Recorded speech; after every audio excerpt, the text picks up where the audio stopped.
Okay, so good morning.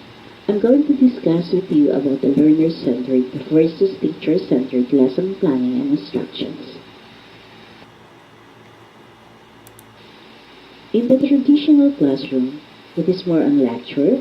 The teacher acts as the lecturer. It is done in a whole group. Students are independent. They are using single tasking, and it is more on teacher-centered instruction. While in the 21st century classroom, it is more on discussion. The teacher acts as the facilitator, and it is done in a small group. Students are collaborative, and they are using multitasking, and it is more on student-centered instruction.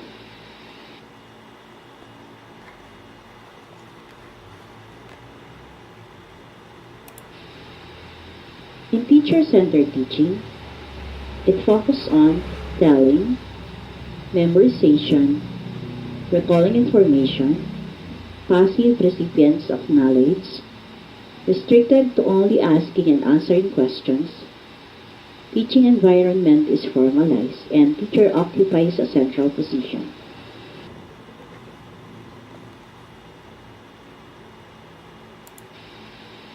The teacher-centered instruction, or the authoritarian approach, focus is on the instructor.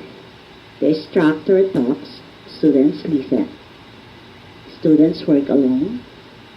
Instructor monitors and corrects students. Instructor answers students' questions or queries.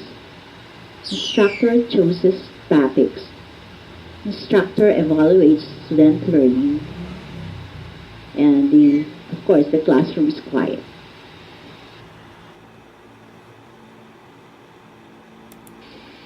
Okay, so look at this. The teacher acts as the director,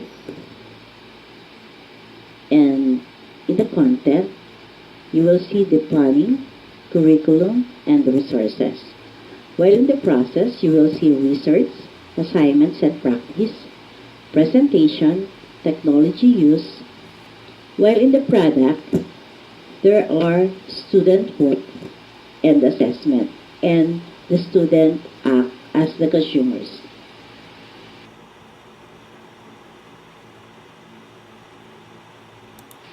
The characteristic of a teacher-centered instruction. The teacher talk exceeds student talk during instruction. Instruction occurs frequently with a whole class, a small group, or individual instruction occurs less often. The use of class time is largely determined by the teacher. The teachers rely heavily upon the textbook to guide curricular and instructional decision making. The classroom furniture is usually arranged into rows of desks or chairs facing a chalkboard with a teacher's desk nearby.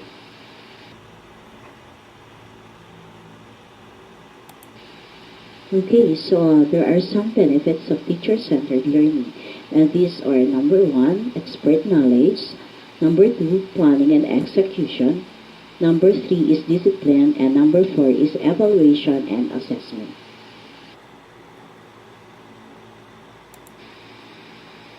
If there are some benefits, there are also disadvantages. And these are the argument of exhaustive learning outcomes. Teacher and instructor dependency, non-facilitation of higher cognitive and metacognitive skills, monopolized and limited assessment, and global workforce competencies.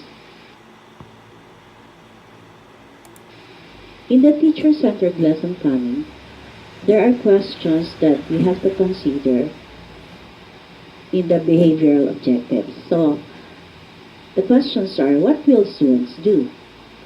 How will behavior be assessed? And what level of performance will be acceptable?